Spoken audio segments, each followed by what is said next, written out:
What's going on, everybody? Driving the 16 Subaru Forester, and I don't know if the sound's picking up on it, but I got a hellacious roaring coming from the back end, in this case, of this vehicle here, and it's because the wheel bearings are bad. It makes a sound like you're running big mud tires, like if you had an off-road truck. If you've got that going on, then you're in the right spot. Today I'm going to show you how to diagnose, figure out which one is the aggressing bearing, and how to replace them.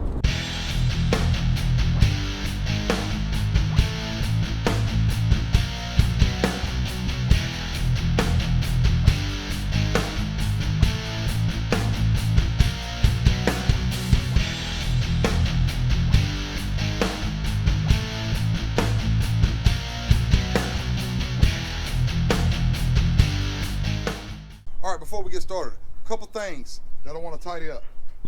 This is something that you can save a lot of money doing yourself. When I had it over there for the CVT issues I was having, the dealer quoted me $1,096, pretty much $1,100. That's a lot of money for something you can do at the house. And number two, before anybody says anything about it, I have aftermarket tires on here that are a little more aggressive than stock. That's still not what's causing the issue, but let me show you. 235/65 R17. If you want to put a little bit bigger tire on your car and you got a Forester, this exact same model, that's the biggest tire you can put on it with no lift and not rub. There's a little info for you. It looks a lot better to me too that way. Now the first thing we're going to want to do is we're going to want to put this Forester in the air, all four tires. Just like this. Look at there.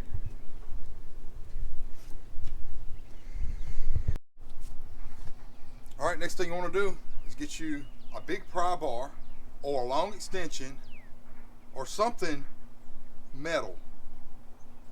I've seen people use a piece of concrete rebar. Got to get that. All right, you're going to want to take your pry bar or your metal pole, and you're going to want to touch it to this part right here in the back. I'll show you where to put it in the front. In the front, you're going to want to touch it right on this bracket that the bearing rides in. And then I want you to be real careful because you're going to crank the car up and you're going to get all the tires turning. Now, I'm not going to tell you this with the car running because it makes too much noise. But you're going to take your pry bar and you're going to apply it to that metal piece with the tire turning. And you're going to take the end here and you're going to push it against your ear. Just like this.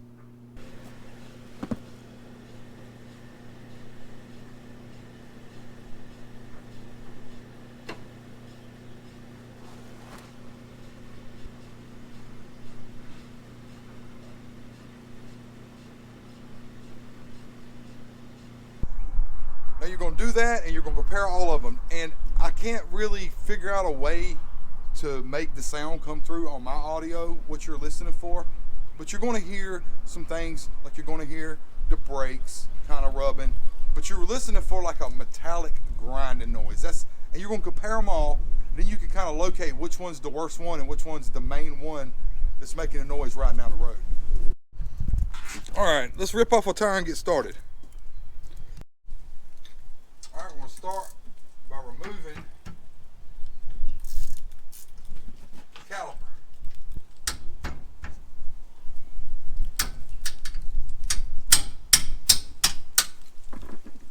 Alright, caliper's removed. Show you a little trick. Now, two things I want to clear up here. You can take the caliper and then the bracket off separately, or you can just take the bracket off and just get it up, because you're just trying to get it up out of the way. That doesn't matter. One thing I do want to show you is zip ties. Heavier zip ties work real good for this. Just find somewhere to tie it up and don't let them hang, because it can damage this brake hose right here. If you just let them hang, if you have a brake hose that's on its way out, it'll separate right where that crimp is and it'll snatch it out. And then one day you're going to hit the brakes and they ain't going to be there because it's keeping brake fluid on the ground. All right, your rotor. You're going to want to remove it.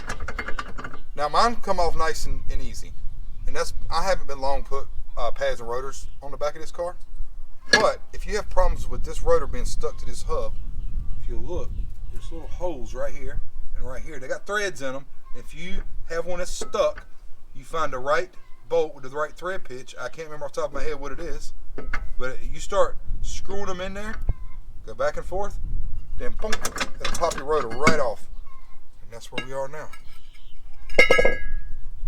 All right, next part.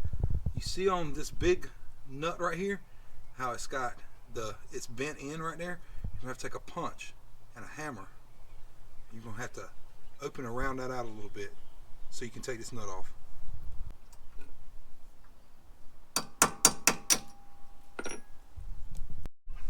All right, then, 32mm socket. In this case, I'm gonna zip this thing off.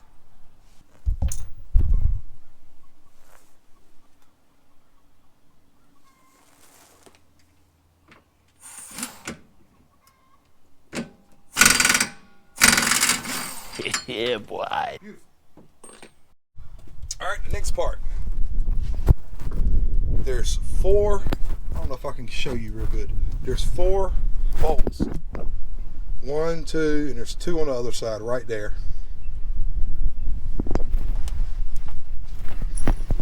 The end of them are right there.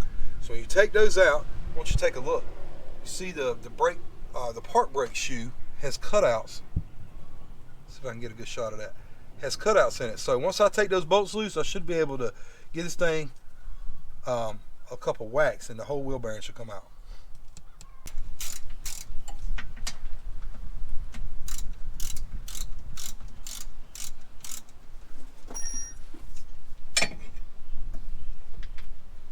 Alright, now the bolts is out, we can try to do this with one hand. So you see the whole thing's moving. You got the backing plate here.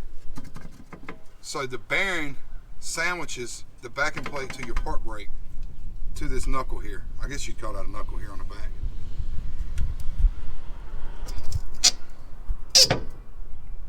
Let's pull this whole thing off like that. Oh yeah, there we go. Still trying to one hand. Oh, you gotta hold your mouth right. There it is.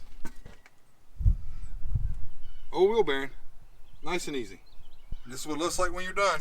All we gotta do is put that back up there like that and slide the new bearing in. Here's the new one. This is a Temkin bearing. It's not the best, but it's not a cheapie either. These were about, I think they were $102 a piece, somewhere along there, just a little over $100 a piece for these things. But you see, I mean, it comes with a new flange and new studs and everything else. And these unit bearings are a little on the pricey side compared to old car stuff, but still not bad. You know, less than $250 as opposed to $1,100.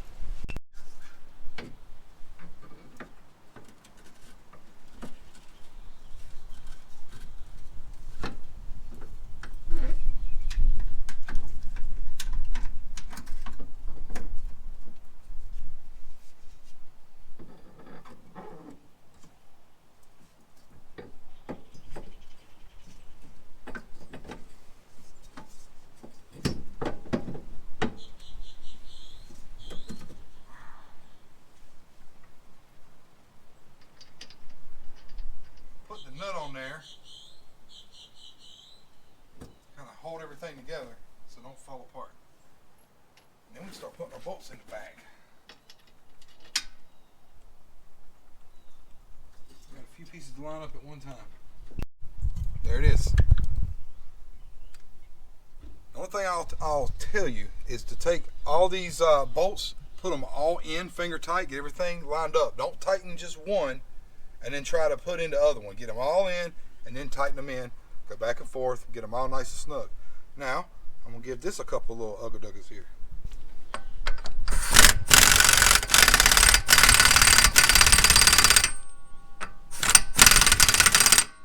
Nice.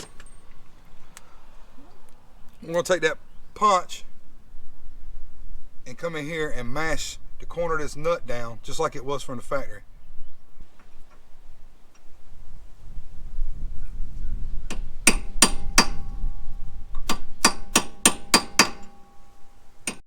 There it is, all nice and smashed down. At this point, we can just put all this back together and we're done with this side.